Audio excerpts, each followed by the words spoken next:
ASM info viewers அனைவருக்கும் வணக்கம். நான் டாக்டர் நித்யா, சித்தா பிசிஷியன். இந்த பதிவில் நம்ம என்ன பார்க்க போறோம் அப்படின்னா, கைகளில் ஏற்படக்கூடிய நடுக்கம் மற்றும் கால்களில் ஏற்படக்கூடிய நடுக்கம்.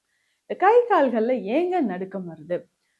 இப்போ சமீபமாக நிறைய பேருக்கு பார்த்தோம்னா இந்த பார்க்கின்சன் டிசீஸ் அப்படின்ற ஒரு ப்ராப்ளம், இயர்லி ஆன்சென்ட் பார்க்கின்சன் டிசீஸ் அப்படின்னு சொல்ற ஒரு விஷயம். இந்த பார்க்கின்சன் டிசீஸ் இருந்துச்சுன்னா கைகளில் நடுக்கம் தானாகவே வர ஆரம்பிச்சிருங்க. இப்போ நம்ம உடல்ல பார்த்தீங்கன்னா இந்த நியூரலாஜிக்கல் ப்ராப்ளம் அப்படின்னு சொல்றது, இந்த நரம்பு மண்டலத்துல ஏற்படக்கூடிய பிரச்சனைகளால நமக்கே தெரியாம கைகள்லயோ கால்கள்லயோ ஒரு நடுக்கம் ஏற்படலாம். இது பொதுவாக சர்க்கரை நோய் இருக்கிறவங்களுக்கு, அதிகமான பிளட் பிரஷர் ஹைப்பர் டென்ஷன் இருக்கிறவங்களுக்கு, விட்டமின் டிஃபிஷியன்சி இருக்கிறவங்களுக்கு, இல்ல சென்ட்ரல் நர்வஸ் சிஸ்டம் மூளை மற்றும் தண்டுவட பகுதியில ஏதாவது பாதிப்புகள் இருந்து அதனால உடம்பு நரம்புகள் பாதிப்பு ஏற்பட்டுச்சுன்னா வரக்கூடியது. இத நம்ம எப்படிங்க சரி செய்யலாம்? நம்ம உடல்லயும் சரி, கை கால்கள்லயும் சரி இருக்கக்கூடிய நரம்புகள் பாதிப்பு ஏற்படும் போது எந்த மாதிரி விஷயங்கள் நம்ம செய்து அந்த நரம்புகளை பாதுகாக்கலாம்? அப்போ நரம்புகள் பலப்படுவதற்கு, கை கால் நடுக்கம் குறையறதுக்கு என்ன செய்யலாம் அப்படின்றத தெரிஞ்சுக்கலாம். தினம்தோறும் காலை உணவுல கொஞ்சம் கவனம் செலுத்துங்க. கண்டிப்பாக காலை உணவு எல்லோருமே சாப்பிடணுங்க. நிறைய பேர் இத காலை உணவு எடுக்காம தவிர்த்துறீங்க. ஸ்கிப் பண்ணும்போது என்ன ஆகுதுன்னா, நம்ம உடல்ல பிரெயினுக்கு போகக்கூடிய ஆக்சிஜன், பிளட் இது எல்லாமே குறைய ஆரம்பிச்சு, அப்போ நர்வஸ் சிஸ்டம் நமக்கு அஃபெக்ட் ஆகிறதுக்கு நிறைய வாய்ப்புகள் இருக்கு. பிரெயின் செல்ஸ்ல நிறைய டேமேஜ் ஏற்படுறதுக்கும் வாய்ப்புகள் இருக்கு. அதனால ரொம்ப ரொம்ப கவனமா இருந்துக்கோங்க. நம்மளுடைய பிரெயின் மற்றும் ஸ்பைனல் கார்ட்ல இருக்கக்கூடிய பிரச்சனைகளை சரி செய்யணும், நரம்புகள் வளப்படணும் அப்படின்னா காலை உணவை தவிர்க்காம நீங்க சாப்பிட்டுக்கணும். இந்த உணவு கொஞ்சம் நல்லா ஹெல்த்தியா இருக்கிற மாதிரி பார்த்துக்கோங்க. இதுல முக்கியமாக மில்லட் சேர்த்து இருக்கணும். சிறு தானியங்கள் சேர்ந்திருந்தா இன்னும் சிறப்பானது அப்படின்னு சொல்லலாம்.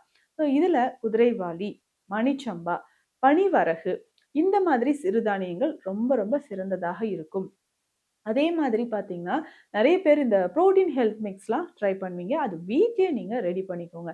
அப்படி ரெடி பண்ணும்போது நம்ம உடலுக்கு தேவையான புரோட்டீன் நேச்சுரலாவே கிடைக்க ஆரம்பிக்கும். அந்த புரோட்டீன் எடுக்கிறது மூலியமாகவும் நரம்புகள் வலிமையாக இருக்கும். இப்போ நான் சொல்ற இந்த புரோட்டீன் மிக்ஸ எதற்கெல்லாம் நீங்க பயன்படுத்தலாம்னா, கை, கால்கள்ல நடுக்கம் இருக்கிறவங்க, குழந்தைகளுக்கு ரொம்ப முக்கியமானதுங்க. இத குடுக்கலாம். இந்த குழந்தைகள் எப்போதுமே வீக்கா இருக்காங்க. டக்குன்னு கீழ விழுந்துடுறாங்க. ஹைட் ஆகல, வெயிட் அண்டர் வெயிட்ல இருக்காங்க.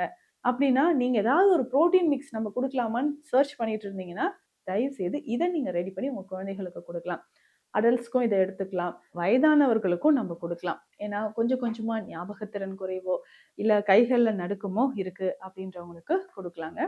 ஏன்னா, நெறைய மருந்துகள் ஆல்ரெடி நீங்க எடுத்துட்டு இருந்தாலும், இந்த மாதிரியான சப்ளிமெண்ட்ஸ், இந்த புரோட்டீன் ஹெல்த் மிக்ஸ் பார்த்தீங்கன்னா, கைகள்ல நடுக்கம் இருக்கிறவங்களுக்கு ரொம்பவே நல்லாவே நமக்கு ஒரு ரிசல்ட் கொடுக்குது அப்படின்னு சொல்லலாம். சரிங்க. இதுல என்னென்னலாம் நம்ம சேர்க்க போறோம் அப்படின்னா, முதல்ல அஸ்வகந்தா பொடி 100 கிராம் வாங்கி வச்சுக்கோங்க.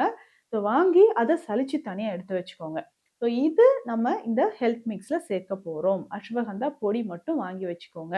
இதற்கு அடுத்தது இதுல வேற என்ன சேர்க்க போறோம் அப்படின்னா, கருப்பு கொண்டைக்கடலை இருக்கு பார்த்தீங்களா? 250 கிராம் கருப்பு கொண்டைக்கடலை எடுத்துக்கோங்க. 250 கிராம்ஸ் கருப்பு கொண்டைக்கடலை.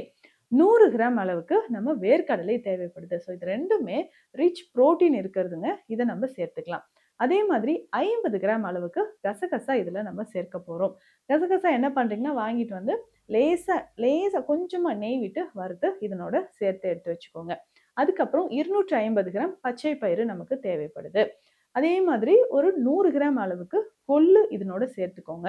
கொள்ளு சேர்க்கும் போதும் நம்ம உடல்ல பேலன்ஸ்டா இருக்கும். நிறைய பேருக்கு கோல்டு, காஃப் வர மாதிரியான சிம்டம்ஸ் இருக்கலாம். ஐயோ! கொள்ளு சாப்பிட்டா வெயிட் லாஸ் ஆகுமே அப்படின்னு நம்ம நினைக்கிறோம். ஆனா வெயிட் லாஸ் ஆகும். தேவையில்லாத கழிவுகள் உடல்ல இருந்து வெளியேறுவதற்கு கொள்ளு ரொம்ப ரொம்ப சிறந்தது. இத நீங்க ரெகுலரா எடுத்துக்கும் பொழுது நம்ம உடல்ல அந்த புரோட்டீன் பேலன்ஸ்டா இருக்க ஆரம்பிக்கும். சரிங்க. இது எல்லாமே நீங்க பவுடர் பண்ணிட்டு, லாஸ்ட்டா இதனோட நம்ம எடுத்து வச்சிருக்கோம் இல்லைங்களா? அஸ்வகந்தா பவுடர் இதையும் நம்ம மிக்ஸ் பண்ணி எடுத்துக்கோங்க. இத ரெகுலரா காலை இல்லன்னா மாலை நேரத்துல ஹெல்த் மிக்ஸ நல்லா நீங்க மிக்ஸ் பண்ணி, பாலோட மிக்ஸ் பண்ணி நம்ம குழந்தைகளுக்கு குடுத்துட்டு வரலாம். இல்ல கை, கால் நடுக்கம் இருக்கக்கூடியவங்களுக்கு குடுக்கலாம். முக்கியமாக இந்த பார்க்கின்சன் டிசீஸ் இருக்கிறவங்களுக்கு, இல்ல நம்ம சுகர்னால கை கால் நடுக்கம் ஏற்படுது அப்படின்னா இதை நம்ம காலையிலும் மாலையிலும் பயன்படுத்திக்கிட்டே வரலாம். ஸோ இப்படி பயன்படுத்தும் போது நேச்சுரலான ஒரு புரோட்டீன் ஹெல்த் மிக்ஸ் அப்படின்னா இது, அதாவது மருத்துவ ரீதியாக பார்த்தோம்னா நம்ம கைகளில் நடுக்கம் இருக்கிறவங்களுக்கு தாராளமாக இதை நம்ம பயன்படுத்தலாம். இதே மாதிரிதான் சித்த மருத்துவத்தில் இருக்கக்கூடிய நிறைய மூலிகைகளும் நம்ம பயன்படுத்தலாம். சித்திரமூல சூரணம், சித்திரமூலம் அப்படின்னு சொல்றது கொடிவேலி. வெண்கொடி வேலியில சூரணமாக மருந்தாக நமக்கு வருதுங்க. இதையும் நம்ம பயன்படுத்திக்கலாம். ஸோ இந்த சூரணமாகவோ மருந்தாகவோ நம்ம ரெகுலரா எடுக்க எடுக்க நம்ம உடல்ல இருக்கக்கூடிய கழிவுகள் வெளியேற ஆரம்பிக்கும், நரம்புகள் பலப்பட ஆரம்பிக்கும், உடல்ல இருக்கக்கூடிய தேவை இல்லாத கழிவுகள் நமக்கு வெளியேற ஆரம்பிக்கும். நரம்புகள் வீக்கா இருந்தா நல்ல ஒரு விஷயம் தெரிஞ்சுக்கோங்க, நம்ம உடல்ல டோபமைன் செக்ரேஷன் குறைவாக இருக்கிறது ஒரு முக்கியமான காரணம்னே சொல்லலாம். இந்த கார்டிசோல் மாதிரியான ஸ்ட்ரெஸ் ஹார்மோன்ஸ் அதிகமாக செக்ரேட் ஆகிறது ஒரு காரணம். அதுக்கு பதிலாக நம்ம உடல்ல டோபமைன் செக்ரேஷன் நார்மலாக இருந்துச்சுன்னா நம்ம உடல்ல கைகளில் நடுக்கமோ இல்லை நரம்பு சம்மந்தப்பட்ட பிரச்சனைகளோ வராமல் இருக்குங்க. அதையும் நீங்கள் மைண்டில் வச்சுக்கணும். இப்போ ரொம்ப ஸ்ட்ரெஸ்ஸோ டிப்ரெஷனோ இல்லாமல் பார்த்துக்கோங்க. இரவு நேரத்தில் நல்ல ஒரு ஆழ்ந்த உறக்கம் தேவைப்படுது. இதே மாதிரி தான் சித்த மருத்துவத்தில் இருக்கக்கூடிய அஸ்வகந்தா நெய், இதையும் நம்ம பயன்படுத்தலாம். ஸோ கை கால்களில் நடுக்கம் இருந்ததுன்னா அஸ்வகந்தா நெய் நம்ம எப்படி பயன்படுத்த போகிறோம் அப்படின்னா ஒரு 10 ml அளவுக்கு காலை மற்றும் மாலை நேரத்தில் 10 ml அளவுக்கு அஸ்வகந்தா நெய்யை நம்ம பயன்படுத்தணும். ஸோ இப்படி பயன்படுத்தும் போது உடல்ல இருக்கக்கூடிய கழிவுகள் அத்தனையும் நமக்கு வெளியேற ஆரம்பிக்கும், நரம்புகள் பலப்பட ஆரம்பிக்கும். போதுமான அளவுக்கு நல்ல உறக்கம் எடுத்துக்கோங்க. ஸ்ட்ரெஸ் டிப்ரெஷன் இல்லாமல் இந்த வழிமுறைகளை ஃபாலோ பண்ணிட்டு வாங்க. கைகள்லையோ கால்கள்லையோ இருக்கக்கூடிய நடுக்கம் நமக்கு குறைய ஆரம்பிக்கும். இந்த பதிவு உங்களுக்கு யூஸ்ஃபுல்லாக இருக்கும்னு நினைக்கிறேன். மீண்டும் அடுத்த பதிவில் சந்திக்கலாம். நன்றி.